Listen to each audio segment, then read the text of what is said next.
Assalamu alaikum. Start with the name of Allah. Today's our topic is chronic inflammation. Definition: inflammation of prolonged duration in which active inflammation, tissue injury and the healing proceed simultaneously. कहते हैं एक आपके पास इस तरीके का process है जिसमें हम कहते हैं कि आपके पास जो इन्फ्लेमेशन है वो काफ़ी लंबे टाइम तक जो है वो उसका दौरानिया आपके पास मौजूद है।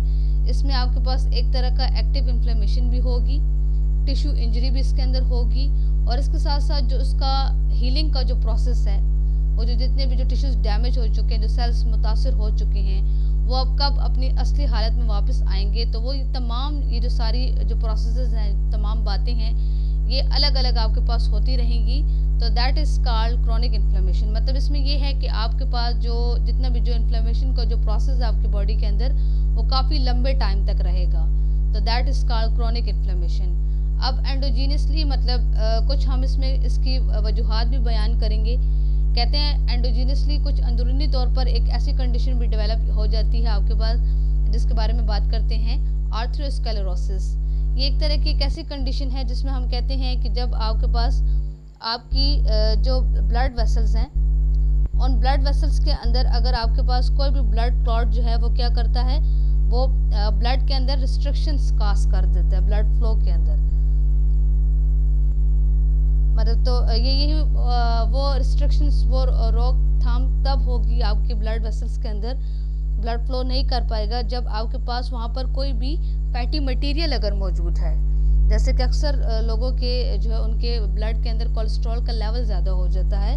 उस लेवल के हाई होने की वजह से वो जो फैटी जो मटेरियल है वो क्या हो जाता है, वो आपकी ब्लड वेसल्स के अंदर आपकी जो ब्लड का जो फ्लो है, जो ब्लड जो वहाँ से गुजर रहा होता है उसके अंदर वो रिस्ट्रिक्शंस काज कर देता है, उसकी रोकथाम शुरू कर देता है, जिसकी वजह से वहाँ पर ब्लड जो है वो आसानी से फिर सर्कुलेट नहीं कर पाता। तो इस कंडीशन को हम कहते हैं आर्थरोस्क्लेरोसिस। काजेस नेक्स्ट, और इसके अलावा जो इसकी वजूहात हैं, एक आपके पास इसके अंदर आता है परसिस्टेंट इन्फेक्शन, मुसलसल इन्फेक्शन का रहना लगातार। फॉर एग्जांपल इसमें आपके पास आता है ट्रेपोनेमा पैलिडियम, जो कि कॉजेटिव ऑर्गेनिज्म है किसका, सिफेलिस का। ये ट्रेपोनेमा पैलिडियम ये भी आपके पास एक बैक्टीरिया है जो कि सिफेलिस एक बीमारी का नाम है, वो काज करता है। ये आपके पास एक तरह का बैक्टीरियल इन्फेक्शन है जो कि अक्सर एक बंदे के साथ कांटेक्ट करने की वजह से दूसरे बंदा जो है वो उससे मुतासर हो सकता है। Organism of low toxicity and awake and immune reaction, आपके पास ऐसे ऑर्गेनिज्म जिनकी टॉक्सिसिटी जो है वो कम हो और उनके अंदर एक तरह का एक इम्यून रिएक्शन जो है वो उसको जो है वो मुतासर कर सकता हो, जैसे कि डिलेड हाइपर सेंसिटिविटी का जो रिएक्शन है, अगर उसमें आपके पास वो जो है वो कहता है कि वो काफ़ी टाइम ले रहा है, काफ़ी टाइम के बाद वो रिएक्शन स्टार्ट हो रहा है, तो वो एक ये भी वजह बन सकती है। Prolonged exposure to toxic agents, जितने भी जो ऐसी चीज़ें हैं जो कि टॉक्सिसिटी काज कर सकती है आपकी बॉडी के अंदर, नुकसान वो पहुंचा सकती हैं, अगर लंबे टाइम तक आपकी बॉडी उसका सामना कर रही है तो तभी एक्सोजीनियस सिलिकोसिस और बाहर के तौर पर जो आपकी बॉडी को जो टारगेट कर रही है जो चीज़, जैसे कि ये सिलिकोसिस की बात कर रहे हैं, ये एक लंग फिब्रोसिस है। लंग के अंदर फिब्रोसिस की कंडीशन डेवलप हो जाती है। ये तब होता है cause by the inhalation of dust containing silica. अगर आप एक ऐसी धूल को जो है वो इनहेल कर रहे हो, सांस के ज़रिए से अंदर लेके जा रहे हैं जिसके अंदर सिलिका मौजूद हो, तो उसकी वजह से।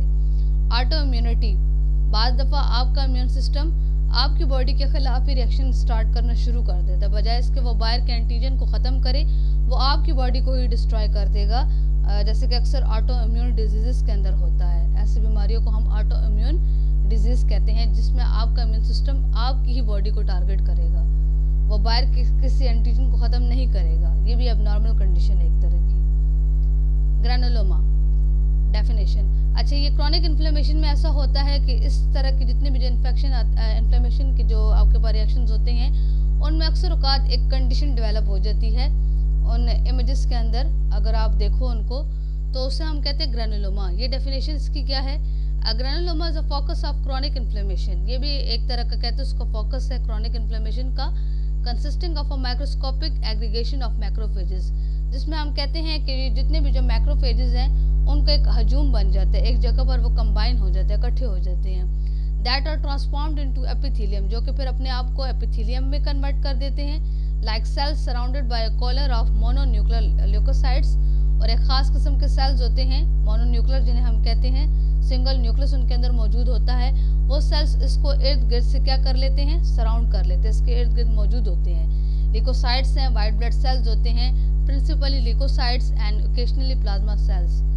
खास जो सुलन तौर पर इनके अंदर WBCs हैं, और कुछ इनके अंदर जो है वो हम कहते हैं वो हमारे पास क्या है, वैसे हमारे पास जो ज़्यादातर इसके अंदर इन्वॉल्व होते हैं वो प्लाज्मा सेल्स मौजूद होते हैं। तो ये तमाम सेल्स मिलकर एक ऐसा स्ट्रक्चर बना देते हैं जिसे हम ग्रैनुलोमा कहते हैं। कंपोनेंट्स, हिस्से कौन कौन से इसके, कौन कौन से सेल इसके अंदर मौजूद है। एपिथेलाइट सेल्स होते हैं, have a pail pink granular cytoplasm, जिसका जो साइटोप्लाज्म है वो लाइट पिंक कलर का होता है।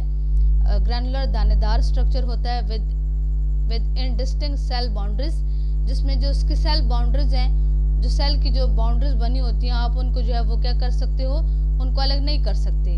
Often appearing to merge into one another, वो आपको इस तरीके से नजर आएंगे जैसे वो एक दूसरे के साथ जो है बिल्कुल एक दूसरे के साथ कंबाइन है। द न्यूक्लियस इज ओवल और elongate and may show folding of the nuclear membrane, जो न्यूक्लियस इसके अंदर मौजूद होता है वो ओवल होता है, जैसे कि एग अंडे की तरह की शक्ल होती है, एलोंगेट होता है and may show folding of the nuclear membrane, और वो इस तरह शो करते हैं जितनी भी जो आपके पास जो न्यूक्लियर मेम्ब्रेन है वो एक दूसरे के अंदर क्या है, फोल्ड्स बने हुए हैं, एक फोल्ड्स की फॉर्म में है। Giant cells. Epithelite cells fuse to form giant cells in the periphery or sometimes in the center of the granulomas. फिर कहते हैं यही जो epithelite cells होते हैं ये एक दूसरे के साथ जब मिल जाते हैं तो ये हमारे पास giant cells बनाते हैं। अक्सर ये आपको उसके सरफेस पे नज़र आएंगे, या ये कभी कभी आपको ग्रैनुलोमा जो ये स्ट्रक्चर बन जाता है उसके बिल्कुल मिड में, सेंटर में ये आपको नज़र आएंगे। लैंगन्स type giant cell and foreign body type giant cell, दो तरह के giant cells इसके अंदर मौजूद होते हैं। Other granulomas develop an enclosing rim of fibroblast and connective tissue. इसके अलावा कहते हैं जो बाकी जो आपके पास ग्रैनुलोमस जब बनते हैं तो वो एक तरह का उनके अंदर फिब्रोब्लास्ट सेल्स भी होते हैं और कनेक्टिव टिश्यूज भी उनके अंदर मौजूद होते हैं, एक तरह का एक खास स्ट्रक्चर वहाँ पे बना देते हैं। इस डायग्राम में अगर आप लोग देखें तो ये जो आपको जो राउंड सा नज़र आ रहा है, बिल्कुल एक बड़ा सा जो प्रोमिनेंट नज़र आ रहा है, दिस इज ग्रैनुलोमा, इसे हम ग्रैनुलोमा कहते हैं। ये अब इसकी जो सरफेस पे ये जो इसकी जो बाउंड्रीज बनी हुई है सेल्स, ये जो कंबाइन है, ये आपके पास क्या है, इन्हें हम जो है वो एपिथेलाइट सेल्स भी कहते हैं। इन्हीं के अंदर आपके पास जाइंट सेल्स भी मौजूद होंगे मिड में, तो ये आपके पास ग्रैनुलोमा का स्ट्रक्चर है। फिर एक और इमेज में आपको बता रहे हैं कि क्रॉनिक ग्रैनुलोमेटस इन्फ्लेमेशन क्या है। ये देखिए मिड में आपको ये राउंड एक नज़र आ रहा है, इसके बिल्कुल इस साइड पर इन सेल्स को हम कहते हैं लैंगन सेल्स। फिर इसमें बिल्कुल मिड में आपके पास है एपिथेलाइट्स, हिस्टोसाइट्स, ये वो एपिथेलाइट सेल्स हैं जिनके बारे में अभी हम जिक्र भी कर रहे थे।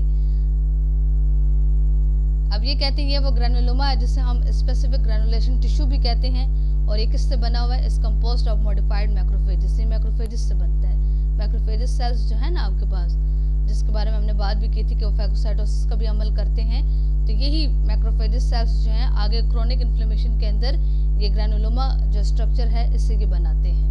मतलब ये आपको जब भी आप क्रोनिक इन्फ्लेमेशन से रिलेटेड जितने भी आप इमेजेस देखोगे, जैसे अक्सर हम टीबी के पेशेंट्स के अगर हम सैंपल्स देखते हैं तो उसमें आपको उसमें क्रोनिक इन्फ्लेमेशन के अंदर आपको जो है वो इस तरह का इमेज जो है वो नज़र आएगा, ग्रेन्स की तरह का, मतलब इस तरीके से एक राउंड फॉर्म में एक स्ट्रक्चर बना होता है, इसे हम ग्रैनुलोमा कहते हैं। Thank you.